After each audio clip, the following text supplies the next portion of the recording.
What's up mga kababayan? Just That Matters here. Dito sa video natin ngayon ay ating panonoorin si Sir Banat Bay at si VP Sara Duterte mga kababayan. Sa sunod-sunod na pag-atake nga ng mga buhayang kongreso dito kay VP Sara, hindi naman maitatago na nakakaapekto ito sa mental at physical health ng ating Vice Presidente na si Sara Duterte. Na kahit sabihin nating mga kababayan na nagpapakita ito ng tikas at lakas sa harap ng kamera, may bumabagabag pa rin sa kanyang kalooban. Kung kaya naman ang magagawa nating mga taga-suporta ni VP Sara magkaisa, napalakasin ang loob niya na lumaban pa sa bangag na administrasyon. Opo mga kababayan, alam natin na mahaba-haba pang panahon ito at marami pang maaring mangyari sa mga Duterte. Damay na din ang mga malalapit sa kanila, kamukha nila Attorney Harry Roque, Maisog, Congressman Marcoleta at iba pa. Pero isa lang ang tiyak dito mga kababayan, na gagawin natin ang lahat, maipaglaban lang natin ang ating karapatan bilang Pilipino laban sa mga korupsyon o pagnanakaw na ginagawa ng mga nauupo ngayon. Partikular na nga itong mga nasa House of Representatives. Grabe talaga. Na buong akala natin mga butiki lang. Ngunit buwaya na pala. Pero bagong lahat mga kababayan, huwag niyo po sana kalimutang mag-like at subscribe para updated ka sa mga uploads ko araw-araw. At yun na nga mga kababayan, ating pakinggan itong exclusive interview hinggil sa bali-balitang nakakaramdam ng takot itong si Tatay Digong para sa kaligtasan ni VP Sara. Lalo na't nakikita niya siguro na pinupolitika ito at handang gawin ng bangag na administrasyon na pabagsakin ng mga Duterte. Kung kaya naman hindi ko na patatagalin pa, heto na ang buong video. A call. This is a call sa mga taga Mindanao na lawmakers na, uy, gumising na kayo. Huwag na kayong I'm here. I am here para lumaban para sa inyo. Ayan, yan ang sa tingin ko ha. Ang sinasabi nila, si Speaker Martin Romualdez daw ang candidate for 2028. Si President Marcos, nagkausap na ba ulit kayo amid sa mga nangyayari na ito? Wala. Hindi naman kasi kami talaga nagkausap niyan. Hindi kami magkaibigan. Naku po, patay! Hindi kami magkaibigan. Manggagamit kasi. Unang-una, nagkakilala lang kami dahil naging running mate kami. Ito mga kababayan, mga banateros, ito lang masasabi ko sa inyo. I told you so. Matagal ko nang sinasabi ito. Matagal ko nang sinasabi ito na ang Marcos at Duterte never naging magkaibigan. Marami kasi sa inyo nagpipilit noon pa, panahon pa lang nanduka yan, yung Duterte Cayetano. Marami nang sumisingit na mga Marcos dyan, kaya nga nagkaroon ng aldab-aldab na yan eh. Di ba? Na pinapasok nila Duterte, Marcos, kasi matagal nang manggagamit ang mga Marcos. Correct. Gusto nilang dumikit ng dumikit sa mga Duterte. Noon pa yan. And they are trying to tell the people na ganyan ang Duterte at Marcos. Ngayon, tignan nyo nangyari mga kababayan, mga walang utang na loob. Pagkatapos gamitin ng mga Duterte, nilalampaso ngayon ng mga bangag itong si VP Sara dahil gusto nila na sila na lang ang mamuno sa matagal na panahon sa loob ng Malacanang. Ang kakapal ng mga mukha. Di ba? Kaya nga nagpalabas ng mga nakaraan kita nyo na si VP Sara Duterte nakipag team up with Marcos because kasi ganyan ang mga Duterte at Marcos. Hindi totoo yan. Matagal ko nang sinasabi sa inyo yan. Bakit? Ako mismo, sa akin mismo sinabi ni Pangulong Duterte for how many times, not just interview, Grabe, but also in personal, na sinasabi niyang hindi niya kilala yan. Hindi niya kaano yan. Ilang beses lumapit sa akin yan para humingi ng posisyon, tinanggihan ko. Si Pangulong Duterte nagsabi sa akin yan, hindi ako. So I know, hindi kaibigan yan. I know from the very start. At matagal ko na sinasabi sa inyo yan at marami sa inyo nagalit. Marami sa inyo sinasabi, is-komunista ka, mga gunggong. Matagal ko na sinabi sa inyo, hindi magkalapit. Eto, sa bibig na mismo ni VP Sara Duterte, hindi kami magkaibigan. Nagsama lang kami. Yun. Ganun ang politiko eh. That's politics. Sa politics, wala talagang magkakaibigan na tunay dyan. Bibihira ka makakita ng magkakaibigan na tunay sa politika. So, bago pa man kami naging running mates, hindi na kami nag-uusap. Nagkausap lang kami. Bago pa kami naging running mate, bago, hindi kami nag-uusap. Gets nyo? During campaign at dahil sa Doon na sa campaign kami nag-uusap, nagpalitan kami ng electric pan. Basta tayo.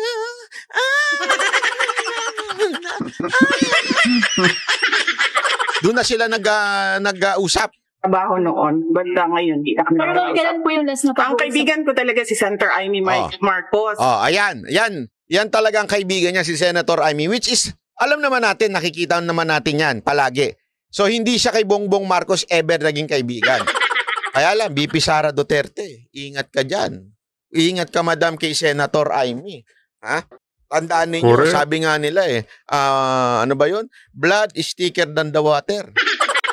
O blood is... Kung ako kay VP Sara, wala nang kaibigan pa pagdating sa eleksyon. Nakita nyo naman mga kababayan, kahit na senator, no, itong si Amy Marcos, na may kapangyarihan siyang ilabas ang baho ng kanyang kapatid, o kaya naman pagalitan ito, no, pagsabihan sa pagpupulburon niya at pagnanakaw, hindi niya magawa. Tapos iboboto pa natin itong si Amy. Aba, mag-isip-isip tayo dun mga kababayan. is thicker than the oil. O blood is thicker than the paste. Makapala mukha nun, madam. Na dumidikit-dikit sa inyo, baka mamaya, one day, baka paikutin kayo niyan. Although, hindi naman niya kayo kaya kasi matikas kayo, madam eh. Pero ingat lang kayo kasi tandaan nun natin, Correct. Marcos pa din yan.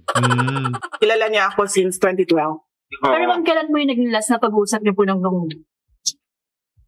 Nung nag-tender ako ng resignation, yun yung last na nagkausap kami ni President Ma'am, Marcos. do you think kung si President Marcos magsalita para sa inyo and on behalf of you, baka maayos kaya itong nangyayari dito sa Kongreso? Alam nyo, kasi madami hindi nakakilala sa akin, pero mag-share ako konti ng ugali ko. Hindi Nako, ako humihingi ng tulong. Alam yan ng tatay ko, naging may Nako, matindi to. Mamaya may kikwento ko sa inyo sa ending part May kikwento ko sa inyo. Abangan nyo. mayor siya, naging president siya. Hindi ako humihingi ng tulong talaga. Ma'am, Kaya nga kanina kung nakita ninyo, lumapit ako kay Congresswoman Gloria Arroyo. Sinabihan ko siya, ma'am, huwag ka na magpa-stress. Dahil dito sa ginagawa nila sa akin, kaya ko ito. Don't stress yourself about it. Yan din ang sinabi ko kay Congressman Marcoleta. Ma'am, sa gitna po ng lahat ng ito, how are you po? How do you feel about what's happening right now? And you mentioning even about the impeachment. Ganda ng sagot niya mga kababayan, no? Nagrabe talaga ang datingan ng mga Duterte na kahit binabangganan ng mga crocodiles, hindi pa rin payuyuko ang isang tatak na Duterte. Kaya naman winiwika ng taong bayan hindi makakapantay. Si Romualdez, pagdating dito kay VP Sara, kung dumating man na magkatunggali sila, no, sa eleksyon. At sino ba namang tanga ang boboto sa Romualdez na yan? Magnanakaw di umano yan. Hay nako, huwag tayong engot mga kababayan. Complaint? Or possible? Oo. Iniisip ko lang na kapartihan ng journey ko as a government official, yung lahat ng nangyayari ngayon. Ma'am, sa tingin niyo po may hand si PBBM sa nangyayari ngayon dito sa Congress? Actions against you and the Duterte family. Sa tingin niyo may hand si Pangulo? Ma'am, hindi ko sagutin yan kasi sarcastic yung sagot ko dyan. Ang cute talaga ni madam. Hindi ko sasagutin yan kasi ayun naman kitang sarcastic eh. Baka mamaya ma-offend ka. Hindi ko na sasagutin yan. Next. So, kumusta si Presidente Duterte? Kumusta yung mga advice niyo sa inyo sa nangyayari ngayon na BP? Okay naman ata siya. Hindi kami nagkakausap ni former President Rodrigo Duterte. Pero sinasabihan ko lagi yung mga nakapalibot sa kanya, nasabihan siya na huwag magpa-stress. sa nangyayari. Tulad ng sinabi ko din kay Alam mo, this confirms yung aming huling Galing. pag-uusap ni Pangulong Duterte. Ito walang biro ito When we were talking, ito, kwento ko na lang sa inyo Marami pa tayo kikwento mga pribadong Allowed naman ako ikwento ito. Nung nag-uusap kami, we were talking about what's happening with our country. At that time, what's happening with KOJC kasi yun yung kasagsagan ng KOJC. Pero isang bagay ang talagang nakita ko dito ay yung concern ni Pangulong Duterte kay BP Sara Duterte. Maraming ako naikwento at maraming alam si Pangulong Duterte about BP Sara Duterte, yung mga bumabastos kay BP Sara Duterte. Kasi si Pangulong Duterte ngayon, relax na siya di ba? Ako, enjoy ako sa nangyayari kay Pangulong Duterte. Relax na. Siyempre, it's about time. Half of his life Matanda is na din si dedicated Tatay sa Digong public service. Ngayon, Correct. panahon na. Kaya we were happy. We were there not to really talk about politics. We were there to drink and although kami na lang yung umiinom, siya hindi na kasi bawal na sa kanya. To drink, tapos to eat. Grabe, ang lakas kumain ni Pangulong Duterte. Talagang nakakatuwa kasi order siya ng order. Tapos to sing. Isipin nyo, 4 hours yun. It was a 4 hours of fellowship, enjoying the company of each other, enjoying what yung pinag-uusapan namin. Pinakain niya kami ng durian Enjoy na enjoy kaming kumakain. At saka ayaw niya kami nagkukutsara tinidor. Sa durian, sabi niya, mas masarap yan pag kinakamay. Correct. Ang problema ko kasi pag kinamay ko, yung daliri ko, may durian na. Pero alam mo, tawanan yun It was happy moments with PRRD and the Banateros nung nag-uusap kami. Pero whenever pumapasok kami ng issue ni BP Sara Duterte, doon nakikita ko yung, alam mo yun, yung leon. Alam mo yung parang gumaganon uli si PRRD. Makikita mo talaga yung concern niya sa kanyang anak. Yung ayaw niya na binabastos. Para talagang doon ko napansin, grabe si Pangulong Duterte. Lumalabas yung pagiging tatay niya. Every time na pumapasok yung kwentuhan about BP Sara Duterte. Kaya ito, tama yung sinasabi ni BP Sara Duterte na sinasabihan niya yung mga nakapaligid na huwag ma-stress. Kasi doon talaga di naman na-stress. Doon para bagang yun yung concern lagi ni Pangulong Duterte. Yung kung ano nangyayari sa anak niya. Mahal na mahal niya itong anak niya to. Maniwala kayo sa akin. Mahal na mahal niya itong anak niya to. Kita ko yun. 4 na oras kami. Every time. Kasi iba-iba pinag-uusapan namin. Mapabaril, mapamotor, lahat ng mga hobbies niya, mga ginagawa niya. Pinag-uusapan namin. Pero pag pinag-usapan na namin si BP Sara Duterte, grabe yung pagmamahal ni Pangulong Duterte kay BP Sara Duterte. Kaya tama to sinasabi ni BP Sara Duterte. Sinasabihan niya yung tatay ng mga nakapaligid sa tatay niya na huwag mag-worry tungkol sa kanya. Alam mo, Pangulong Duterte, I hope you are watching this. Iba yung anak nyo. Matikas yung anak nyo. You do not have to worry with your daughter. Your daughter is like an eagle. Alam mo, eto may napanood nga ako Eto, napanood ko lang to sa isang shorts sa YouTube. Sabi doon, there are 2 animals that are ginamit ng Diyos na parang nagsisimbolo ng kanyang karakter. Tsaka hindi tayo papayag dun mga kababayan na si BP Sara lang ang lalaban sa mga buwaya. Aba, hindi pwede yun. Kailangan din nating gumawa ng paraan kamukha nito, no? Na ipakita natin kung sino talaga ang mga bulok sa loob ng gobyerno, lalo na't news blackout na nga dahil sa binayaran ng media. Alam niyo ho ba yon? Alam niyo yung kung ano yung dalawang animal na yon na nagsisimbolo ng karakter ng ating Diyos na lumikha? Agila, eagle, and lion.